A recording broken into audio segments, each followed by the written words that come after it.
Labas rytas, sportai bėgioju, čia bėgu kalnuose. Nyva.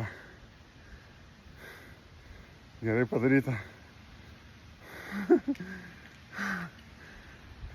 Kalniukai aplinkui.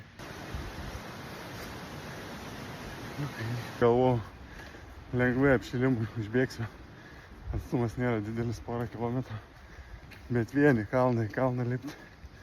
Visiškai kitas lygis. Einu paieškoti turniko, čia kažkur buvo anksčiau. Sporto salė. Turnikas. Čia greičiausiai Svarmuo. Ir čia Kaukazo sporto salė.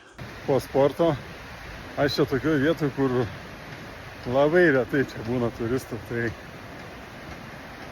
išėję aplinkui kiemų žmonės žiūri, kas čia vaikšto. Aš gruziniškai pasisveikinu, bet supranta, kad ne vietinis, nes jie čia turi savo atskirą svanų kalbą.